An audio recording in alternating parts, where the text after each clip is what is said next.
Kami dari kelompok 6 tentang menulis rangkuman, ringkasan, dan abstrak.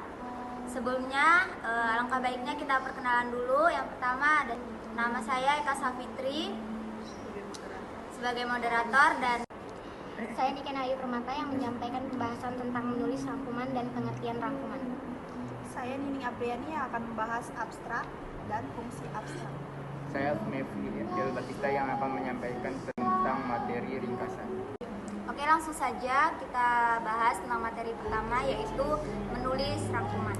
Pertama, saya akan menjelaskan tentang apa itu rangkuman. Rangkuman adalah menjabarkan hal-hal penting dan menuliskan hal-hal penting tanpa mengubah informasi dan pembahasan asli dari sumber tersebut. Secara garis besar, menulis rangkuman adalah mengambil poin-poin penting dari sumber seperti buku, informasi, dan lainnya. Selanjutnya ada manfaat membuat rangkuman. Yang pertama, ada isi bacaan dari rangkuman hanya mengambil poin-poin penting sehingga pembaca dengan cepat memahami pembahasan dari rangkuman tersebut. Yang kedua ada mempersingkat baca. Yang ketiga ada memudahkan pembaca menemukan keperluan dalam pembahasan sehingga membuat waktu pembaca jadi lebih singkat dan praktis. Yang terakhir ada menggambarkan secara garis besar isi bacaan penting tanpa merubah informasi asli dari pembahasan tersebut. Selanjutnya ada teknik membuat rangkuman. Yang pertama adalah tandai poin-poin penting dalam pembahasan dan sumbernya. Upayakan tidak membuang informasi asli dari pembahasan tersebut.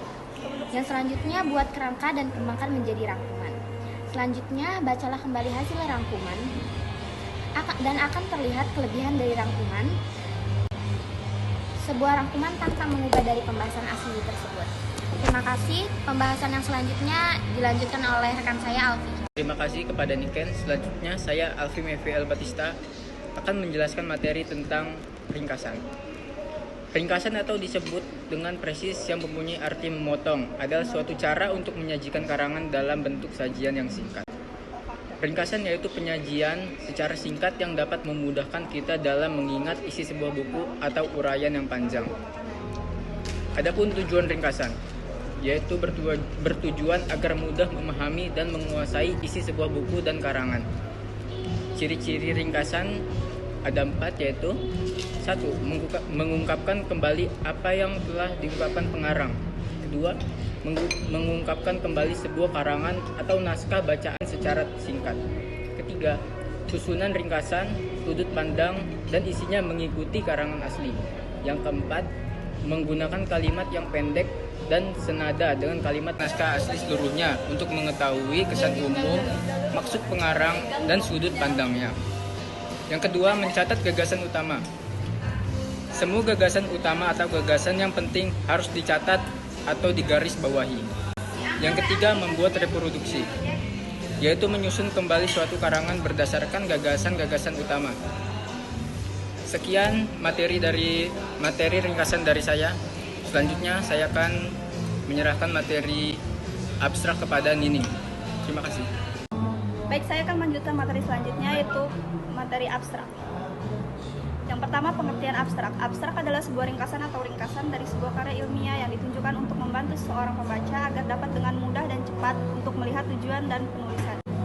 Di dalam dunia ekonomi, tulisan pendek ini digunakan oleh institusi, lembaga, organisasi pendidikan sebagai informasi awal atas sebuah penelitian ketika dimasukkan dalam jurnal, konvensi, lokakarya, atau yang sejenisnya.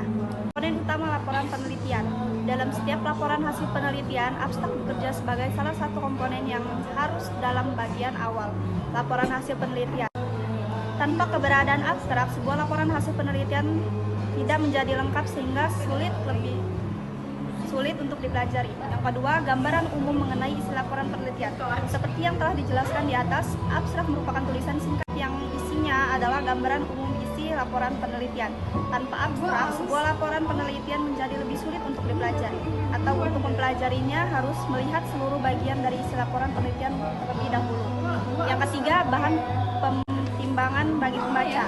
Sebagai membaca keseluruhan abstrak terlebih dahulu untuk mengetahui apakah isi atau bahasan laporan sesuai atau tidak dengan timbangan bagi pembaca. Sebagai membaca keseluruhan isi laporan penelitian dapat membaca abstrak terlebih dahulu untuk mengetahui apakah isi atau bahasan laporan sesuai atau tidak dengan apa yang dicari oleh pembaca. Yang selanjutnya, struktur penelitian abstrak. Yang A, judul penelitian ditulis dengan huruf kapital menggunakan font 14 center text dan dicetak tebal atau di bold. Yang B, subjudul penelitian kalau ada. Nama-nama penelitian ditulis tanpa gelar. Pada akhir nama masing-masing penelitian diberi nomor urutan memakai subscribe, teks tengah, font 12 dan dicetak tebal atau bold. Nama institusi jurusan, fakultas atau unit kerja penelitian atau nama perguruan tinggi dan alamatnya. Alamat perguruan tinggi, center text, font 12 dan dicetak tebal. Alamat email yang dicantumkan hanya email penelitian, center text dan font 12 dan dicetak tebal atau bold. Yang F, jenis abstrak, ditulis dengan huruf kapital, teks tengah dan dicetak tebal atau bold. Yang G, abstrak dibuat dengan teks rata kanan kiri, justify text. Maksimum 250 kata, isi abstrak, font 12. Lalu selanjutnya ada jenis abstrak, yaitu yang pertama abstrak informatif, merupakan abstrak dokumen yang terpenting, sangat umum, informatif, kuantitatif dan kualitatif. Yang kedua, lalu selanjutnya yang kedua abstrak ulasan kritik. Pengabstrakan tidak hanya menjelaskan isi dari dokumen asli, tetapi tidak atau menilai, memberikan pendapat dan cara penyajiannya atau cenderung. Yang keempat, abstrak terserah atau miring. Dalam abstrak ini, satu artikel dokumen dapat dibuat lebih dari satu abstrak yang ditunjukkan pada bidang-bidang tertentu. Yang kelima, abstrak statistik atau numerik. Menunjukkan ada abstrak mini. Yang terakhir, hal-hal penting dalam membuat abstrak. Baik, saya akan melanjutkan materi yang disampaikan oleh Nining mengenai abstrak. Hal-hal penting dalam membuat abstrak. Pertama, tidak informasi baru. Abstrak tidak tercantum dalam artikel utama. Yang kedua, singkatan dan istilah. 3. Sekali saja. Kalimat-kalimat yang dicantumkan dalam abstrak masing-masing memiliki arti yang unik dan menyampaikan informasi yang unik pula. Yang keempat, panjang abstrak. Untuk artikel ilmiah, panjang abstrak biasanya berkisar antara 150 hingga 250 kata. Yang kelima, sifat abstrak. Secara meringkas, sifat abstrak yaitu ringkas, jelas, tepat, berdiri sendiri, dan objek. Oke, sekian presentasi dari kami. Jika ada yang ingin bertanya, silakan berkomentar di bawah ini.